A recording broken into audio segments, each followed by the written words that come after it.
Hi, I'm Kristen with Forward Life Network, where we help you go from stuck to unstoppable with faith-based guidance and actionable steps. In this episode, we're going to talk about the 5 tips that can help lead with clarity, wisdom, and purpose when it comes to administration.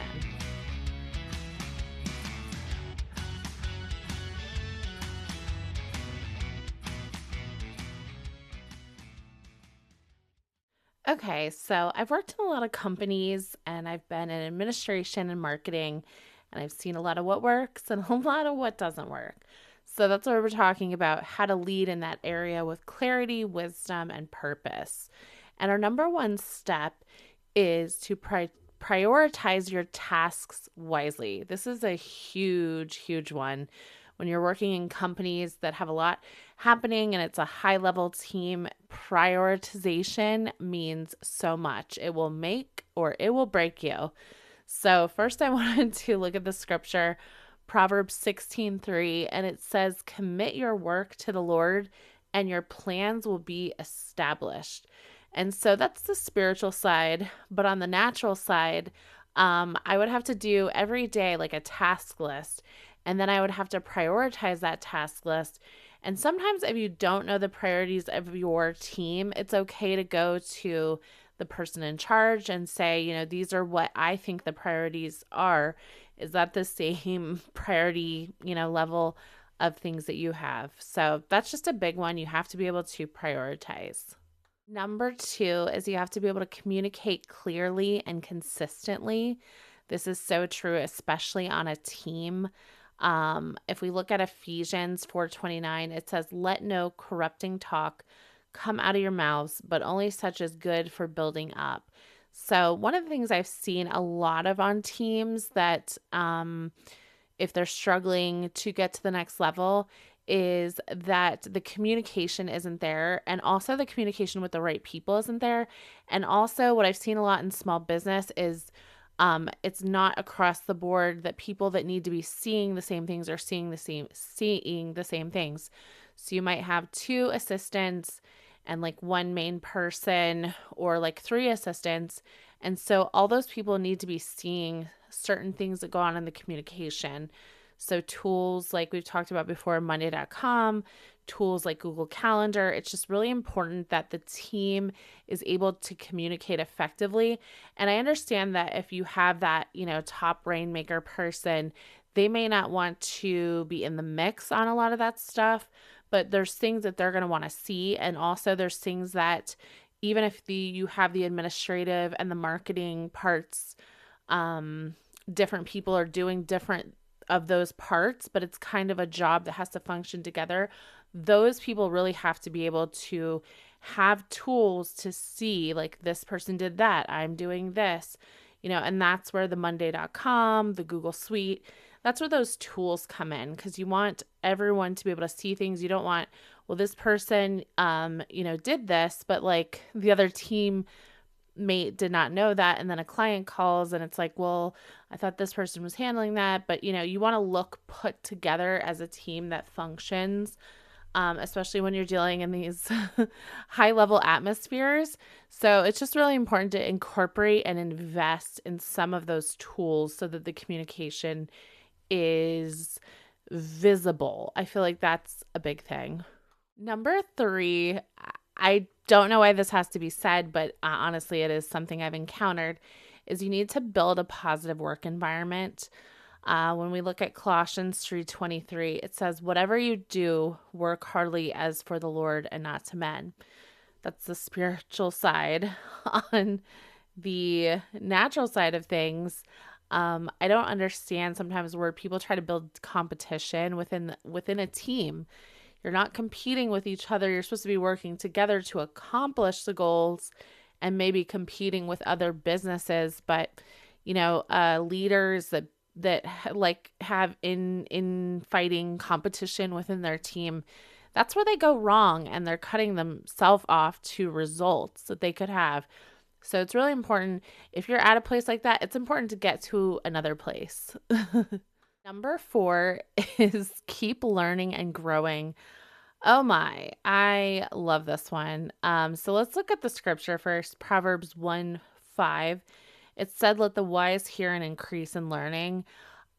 This is so important. I've worked with people that it's like they're stuck in 1989 and this is how we always did it. And who are you to come in here and do something new? And that is not the way forward. You have to keep learning and growing. You have to be open for people to bring ideas to do it better. You want to be more effective. You don't want, Diane from 1989. I've been here for 20 years and this is how we do it. And it's like the worst process ever. And I know that that's hard when a organization and a business has a process built out, but it's really important to keep learning and to keep growing. And it's really important for your team to keep learning tools. And even myself, when I would come in and do new things, like, you've got to keep growing. A person that I actually worked for not too long ago, I really admired because they would always say, you need to be spending 20 hours outside of this job learning. If you're not learning AI, if you're not learning this, you're behind. And I couldn't agree more. So I need to do that a little more. But yeah, I've just been in a lot of these workplaces and they don't want to invest in learning and growing. And then you have somebody like holding the team back, holding the organization back because they've been there so long and this is how we do things.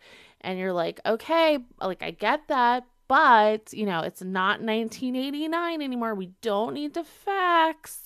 Like we don't need to use the first Macintosh computer ever invented. We don't need to work on a typewriter. Like there's ways that we can do things more effectively now. So, and that's a hard one for people and I get it cuz they've spent their time learning it this way and it is hard to change and make those changes, but you just have to. You just have to in administration, even on you just have to. I mean, even every business is growing and your leader should be as well, but you just have to. I'm sorry. Sorry, Diane. I'm really sorry. You have to.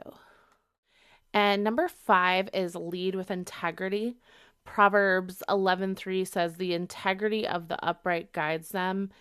It's really important as an administrator on a team. You need to lead with integrity and you know what that is. So, and there's times that I've led with integrity and people did not agree with me that was leading with integrity. They didn't agree with what I was saying. They didn't agree with the assessment of the situation, but I was leading, with the integrity in me and so that's how I led.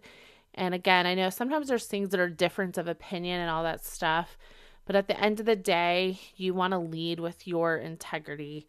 So that's number 5.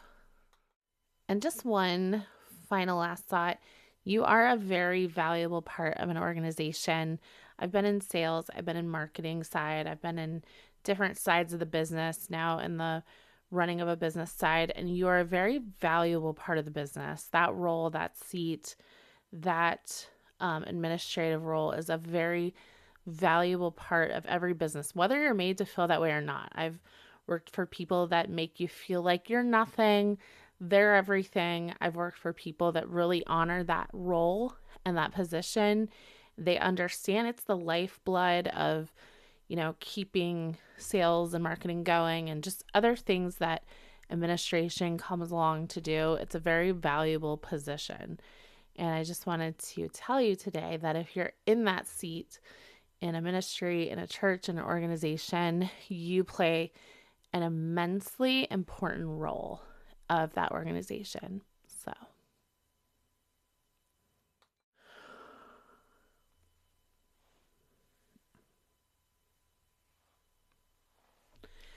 So, as an administrator, you are shaping not just systems, but people. So, you need to prioritize, communicate, build positivity, keep learning, lead with integrity, lead with wisdom, lead with faith.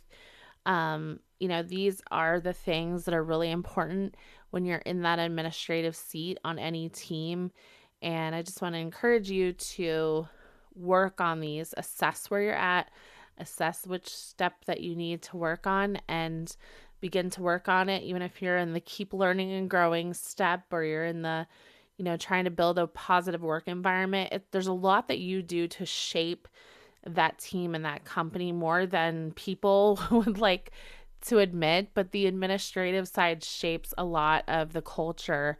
So I just want to encourage you to follow those steps and visit us on forwardlifenetwork.com for more information, more ideas, more encouragement, and sign up for our email list. So you're going to get all of that in your inbox and more.